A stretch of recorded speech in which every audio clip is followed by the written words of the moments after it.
हो, आता आपण बघूया मी सावित्रीबाई ज्योतिबा फुले या मालिकेचा एपिसोड रिव्ह्यू.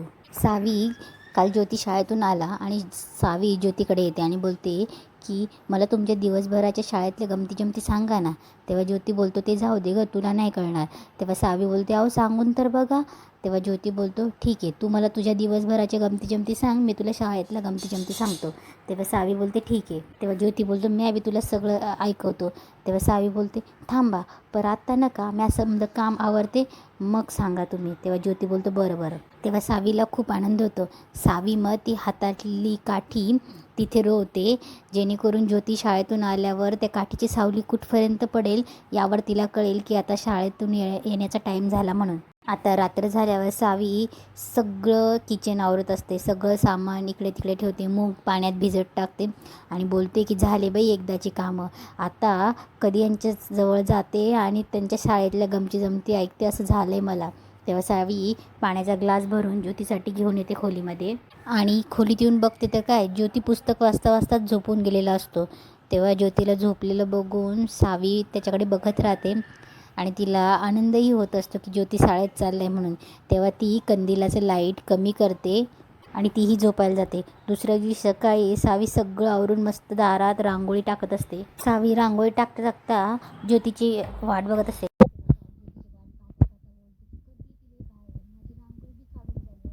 आज त्यांचा शाळेचा दुसरा दिवस. आज सासूबाईंनी काम सांगायच्या आधी सगळी कामं उरकली, आता गमती ऐकायच्या. तेव्हा सावी विचार करत असते, तेवढ्यात तिचे आबा आणि आत्या येते. तेव्हा सावी बोलते की आबा आबा कशाला येतील एवढ्या लांब. तेवढ्यात तिचे आबा बोलतात की सावी. तेव्हा सावी इतकी खुश होते आणि पटकन तिच्या आबांना मिठी मारते आणि बघते तर आत्या पण. तेव्हा आत्यालाही मिठी मारते. तेव्हा दोघंही विचारतात कशी आहे साऊ. तेव्हा सावी बोलते की मी एकदम बरी आहे. तेव्हा सावी सगळ्यांनाच घरात जाऊन सांगते की दादा, आऊ, सासूबाई, माझे आबा आत्या आले. तेवढ्यात गोविंदरावही बाहेर जातात. तेव्हा सगुनाही येते. तेव्हा गोविंदराव बोलतात की पाटील राम राम देवा, अचानक येणं केलं, काही निरोप नाही, सांगावा नाही. तेव्हा पाटील बोलतात काय करणार हो, एक एक वार्ता अशा कानावर येतात, यायला लागतंय की. तेव्हा सगुना आणि गोविंदराव एकमेकांकडे बघतात. तेव्हा गोविंदराव बोलतात की असं आत तरी या की. तेव्हा गोविंदराव बोलतात की बसा की आणि सुनबाई गुळपाणी आणा की. तेव्हा सावी बोलते मी आई विसरलेच होते. तेव्हा पाटील बोलतात की थांब सावी. तेव्हा पाटील बोलतात की गुळ पाण्याची गरज नाही दादा, काय तोंड एवढं कडू झालं आहे की गुळ पाण्याचा उतारा नाही पुरायचा. तेव्हा गोविंदराव बोलतात की अहो काय झालं ते तरी सांगा. तेव्हा पाटील असं अक्काकडे बघून सांगतात की काय झालं ते विचारताय. तेव्हा पाटील बोलतात जावयाला शाळेत घातलं तुम्ही, धर्म बदलणार असं बोलवाय समधीकडं आणि मला विचारता काय झालं. तेव्हा गोविंदराव बोलतात की पाटील. तेव्हा पाटील बोलतात घरावर हुरडा भाजायला निघालात तुम्ही, तो हुरडा राहील बाजूला आणि उभ्यानं घर पेटेल समद, ध्यानात ठेवा. तेव्हा गोविंदराव बोलतात की पाटील आधी तुम्ही बसा. तेव्हा पाटील बोलतात की अहो काय बसा, लेगीचं लग्न झालं तेव्हापासून एक गोष्ट सरळ नाही तुमची आणि काय बसू. तेव्हा गोविंदराव बोलतात की अहो म्या काय म्हणतो ते तरी ऐका देवा. तेव्हा पाटील बोलतात की देवा, तोंडात देवा देवा आणि करायचा की रिस्ताव कावा. तेव्हा गोविंदराव बोलतात असं काय बी नाही पाटील. तेव्हा पाटील बोलतात की दादा ढवळ्या शेजारी पोळा बांधला की नाही, वाण नाही पण गुण लागतो या. तेव्हा पाटील बोलतात जर आमच्या बाजूने विचार करा, उद्या आमचा जावाई बाटला तर लोक शान घालतील आमच्या तोंडात. पै पाहुणं आमच्या दारात उभं करायचे नाही. राहू द्या दादा, त्या परीस आमची लेक घेऊन जा तुम्ही. तेव्हा पाटील बोलतात की हात जोडून तुमची शाळा तुम्हाला लखलाव. तेव्हा भामा अक्का बोलते की अहो इथं पोचू जीवात जीव नव्हता माझ्या, काळजाचा ठोका वाढला होता, म्हणलं आणखी काय पुढे वाढून ठेवलंय. तेव्हा पाटील बोलतात आणि इथे यायचं म्हटलं तर केवढा लांबचा पल्ला आहे हा, पुण्याला पोरगी दिली आणि इथे चाललं यांचं रोज नवं खेळ. तेव्हा अक्का बोलते अहो दादा आधी ती शाळा बंद करा बरं, नाही तर आमच्या पोरीच्या आयुष्याचं वाटोळं व्हायचं नावं. तेव्हा पाटील बोलतात अहो अशी सोन्यावाणी लेख आहे माझी, गुन्ह्या गोविंदानं संसार करायचा, ते राहिलं कशाला एवढ्या उचापत्या करत बसतात. तेव्हा सगुना बोलते पाटील तुम्ही जरा ऐकून घ्या. तेव्हा पाटील बोलतात सगुना अक्का तुम्ही तर बोलूच नका, तुमची फूस आहे माझ्या जावायला या समध्यामध्ये, कळतंय मला आणि काय ऐकून घ्या म्हणतात. तेव्हा सगुना बोलते पाटील अहो आबाळ कोसलेवानी काय बोलताय तुम्ही, अहो असं काही घडलं नाहीये, ज्योतीने काही धर्म बदलला नाहीये, तुम्ही आज चला आपण शांतपणे बोलू यावर. तेव्हा सगुना बोलते भीमाबाई तू ये चल आत ये.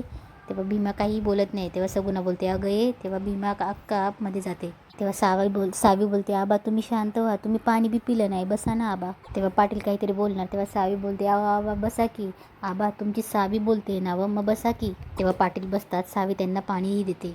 इकडे भीमा रडत असते. तेव्हा सगुणा बोलते भीमाबाई कशाला रडतीस तू एवढी, हे म्हणजे कसं झालं की बाजारात तुरी आणि भटभटणीला मारी. सावी तिथे येतेस. तेव्हा भीमा अक्का बोलते अगं तसं नाही ग, रोज काही ना काही कानावर ऐकायला येतंय, जीव घाबरा होतोय ग. तेव्हा सावी बोलते काय ग आत्या, तू उलट आबांना समजायचं सोडून तूच घाबरायला लागलीस. तेव्हा सगुणा बोलते अगं बघ की सावी. तेव्हा सावी बोलते अगं आत्या तुला यांच्यावर विश्वास नाही का. तेव्हा अक्का बोलते अगं आपला दाम खरा असला तरी जग काही एवढं सरळ नाही बघ. एक दिस आड कानावर काहीतरी ऐकायला येतं, 5 गणितली 2 गावं ख्रिस्ती झाली म्हणून. अगं भ्या वाटते ग. तेव्हा सगुणा बोलते भीमाबाई कशाचं भ्या वाटतं, आता मी जॉन साहेबांकडे रोजचं काम करते, मी काय बाटले वय. तेव्हा भीमा बोलते की सगुणा प्रसंग काय सांगून येतो वय. आणि खंडू तुला माहिती आहे ना, म्हटला की आपल्या पोरीला नायगायला घेऊन जायचं तर. तेव्हा सावी बोलते अगं आत्या तू नग काळजी करूस. इकडे पाटील ज्योतीला बोलतात अहो पाहुणं काळजी करू नका कसं म्हणतात तुम्ही, अहो तो गोरा तुम्हासनी वाटतो तसा गोरा नाही व, आतमधनं काळाचा आहे तो. तेव्हा ज्योती बोलतो मला कळतंय सासरे बुवा. तेव्हा ज्योती बोलतो म्हणजे ज्या तातडीनं तुम्ही इथे आलाय तुम्हासनी बघून तुम्हाला लई मोठी भीती घातली आहे. तेव्हा ज्योती बोलतो की मी म्हणतो तसं काही बी नाही. तेव्हा पाटील बोलतात की अहो कशाला एकाची परीक्षा घ्यायची, तुम्हाला शाळेत जायचं आहे ना व, मग पंतोजींकडे शिका, पंतोजींकडे शिकायला जा ना. तेव्हा ज्योती बोलतो मिशनरी शाळेत जातोय कारण तिथे शिक्षण मिळतंय. पंतोजीच्या शाळेत सरकारी अधिकारी गेला, इंग्रजी अधिकारी गेला पंतोजींच्या शाळेत तर त्याच्या पाठोपाठ गोमूत्र शिंपडतात. तेव्हा ज्योती बोलतो आपला इटाळ मानतात. तेव्हा पाटील बोलतात अहो मग अवघं काय त्यात आपला इटाळ होतो त्यासनी, मग आपण तरी काय करणार, ते तरी काय करणार. म्हणजे बघा महार मांग चांभार रामोशी यासनी आपण घेतो का घरात. त्यांची जागा ठरलेली असते कारण का त्या आपल्या परास जातीनं हलक्या आहेत. तसं आपण बामणा परास उतरण ठरलेली आहे, शास्त्रात लिहिलेलं आहे. विटळ होणार की, शास्त्रात लिहिलेलं की त्यापरच गोमित्र आहे. हे जावाय बापू विटाळ शिवण शिवाशिव समद सर्वांनी मान्य आहे. मी काय म्हणतोय तुम्ही या बाकीच्या महारक्या बंद करा, आता संसार बघा की आता. तेव्हा पाटील बोलतात की दादा सांगा की.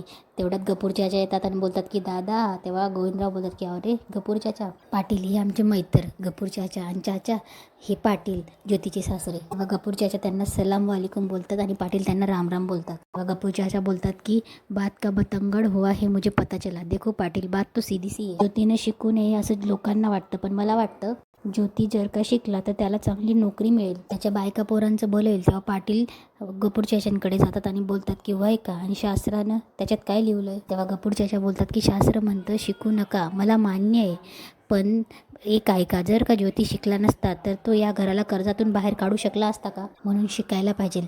तेव्हा गोविंदराव बोलतात की पाटील सावकार आणि कारकून या दोघांनी मिळून कर्ज 100 रुपयाचं 1000 केलं. ज्योतीने ते पकडलं म्हणजे मोडी वाजता येते ना त्याला. तेव्हा पाटील बोलतात याचं कौतुक आहेच की मला, पण उद्या आमचा जावई ख्रिस्तव झाला तर उद्या यांचं नाही आमचं बी तो काळं होईल, त्याचं काय करायचं. तेव्हा गपूर चाचा बोलतात की असं काही नाही होणार, तेवढी समज आहे त्याला. तेव्हा पाटील बोलतात की अहो आमचं जावई मिशनरी शाळेत गेलं म्हणजे मसनात गेल्यावानी आहे, अर्ध ख्रिस्तव झालं ते आता. तेव्हा ज्योती बोलतो सासरे बुवा पण. तेव्हा ज्योती थोडा थांबतो आणि बोलतो की आलोच म्या. तेव्हा गपूर चाचा बी बोलतात की गोविंद दादा आलोच म्या. ज्योती खोलीत येतो चक्रा मारायला, तर तेवढ्यात सावी येते. कोण जाऊन सांगतंय काय सांगतंय मला काय बी कळत नाही. तेव्हा सावी बोलते अहो समद कसं जुळून आलं पण आबा आले घोट घालायला. तेव्हा सावी पाटील तेव्हा ज्योती बोलतो की सासरी बुवांचं चुकतं या, उद्या मला काहीतरी होईल म्हणून शिक्षणाचा मार्ग बंद करणे हा चुकीचा आहे. एखाद्या दोरीला आपण साप समजला की म्हणजे असे काटकोरडे बाहेर येतात. आणि कशी नाही वाटणार काळजी. आहो आणि गपूर चाचांनी मिळून किती प्रयत्न करून माझी शाळा सुरू केली आणि आता माझा धर्मशाळेच्या आड येतोय, शास्त्रशाळेच्या आड येतोय. खरं तर त्याचा काही संबंध नाही. तेव्हा सावी बोलते अहो पण आबासनी ते पटत नाहीये. तेव्हा ज्योती बोलतो की पटायला पाहिजे. कसं आहे सावित्री अग्नी जाळणार आहे, पर त्यावर खुबेनं भाकरी भाजता यायला पाहिजे तरच लोकांनी पोट भरतील. पण तीच भाकरी अग्नीत तशीच ठेवली तर जाळून कोळसा होतो. तसंच मिशनरी शिक्षण आहे. आपण शिकायला जातो पण आपण आपलं तत्त्व सोडायचं नाही आणि अंतर ठेवायचं, मग तर काहीच अडचण येणार नाही. तेव्हा सावीला ते पटतं. सावीच्या चेहऱ्यावर स्माईल येते. इकडे पाटील एरझाऱ्या घालत असतात. तेव्हा गोविंदराव आणि ते सगळे तिथेच बसले असतात. गोविंदराव बोलतात की ज्योतीची आई ओ ज्योतीची आई. तेव्हा चिमणाबाई येते आणि बोलते की काय झालं. तेव्हा गोविंदराव बोलतात की मला विचारा काय झालं. गोविंदराव बोलतात की अहो पाहुणाची काही उपाशी ठेवायची विचार आहे का? तेव्हा चिमणाबाई बोलते नाही नाही तसं नाही. तेव्हा गोविंदराव बोलतात की चला बघता बघता जेवणाची वेळ होईल, म्हणजे झालीच आहे. तेव्हा चिमणाबाई बोलते अहो होय, पण सुनबाई चुलीकडे फिरकू देईना. तेव्हा गोविंदराव बोलतात की का? सगळे चकित होतात. तेव्हा चिमणाबाई बोलते अहो त्या म्हणतात की आज त्यांच्या आबासनी आणि आत्याबाईसनी त्यांच्या हाताच्या भाकरी खाऊ घालणार आहे. तेव्हा गोविंदराव बोलतात की आणि तुम्ही त्यांचं ऐकतायत, व्हा मोरं आणि करा पटापटा, पाहुण्यासनी इतक्या वेळ काय उपाशी ठेवणार आहेत. तेव्हा अक्का बोलते की अहो इतक्या माणसाचा स्वयंपाक जमणार आहेत त्या तिला. तेव्हा चिमणाबाई बोलते अहो करते तर हाच तुम्ही जाऊन बघा. तेव्हा अक्का बोलते की अहो गंमत म्हणून ठीक आहे, पण एवढ्या माणसांचा स्वयंपाक आणि अशा येळेला. तेव्हा चिमणा बोलते बरं आहे हाय तुमचं, पण माझं ऐकेल ती सुनबाई कसली नाही का? तेव्हा तेव्हा अक्का बोलते की थांबा मॅच बघते जाऊन. तेव्हा पटेल बोलतात की दादा यो शाळेचा पेच सोडवायला पाहिजे आपण. तेव्हा गोविंदराव बोलतात की भय आपण बसून काहीतरी मार्ग काढू. इकडे सावी स्वयंपाकघरात असते आणि बसलेली असते एक टक लावून. तेव्हा अक्का येते आणि सावीकडे बघते आणि डोक्याला हातच लावते. तेव्हा भामा अक्का आवाज येते खंडू ये खंडू. तेव्हा सावीचं लक्ष जातं. तेव्हा भामा अक्का खंडूच्या कानात काहीतरी सांगते. तेव्हा सगळे चकित होतात. तेव्हा पाटील बोलतात की काय सांगतेस अक्का? तेव्हा पाटील बोलतात की पण असं कसं होईल अक्का? तेव्हा अक्का बोलते की तुझा विश्वास बसत नसेल ना तर चल स्वतःच्या डोळ्यांनी बघ. तेव्हा पाटील बोलतात की अक्का स्वतःच्या डोळ्यांनी बघायचं म्हणजे पाहुण्यांच्या चुली पात्र जाणं बरं दिसतंय का ते? तेव्हा अक्का बोलते अरे बरं दिसत नाही, पण तू चल असं कुठं असतंय वैर. तेव्हा अक्का घेऊन येते आणि बोलते ये खंडू. तेव्हा पाटील आणि अक्का बघत असते. चिमणाबाईन घरातले सगळे येतात. तेव्हा सावीचं लक्ष त्यांच्याकडे जातं. तेव्हा अक्का बोलते बघितलं का खंडू? तेव्हा सगळे शॉक होतात. तेव्हा पाटील बोलतात सावी काय करतेस हे? तेव्हा सावी बघते आणि स्माईल करते आणि इथेच आजचा एपिसोड संपतो.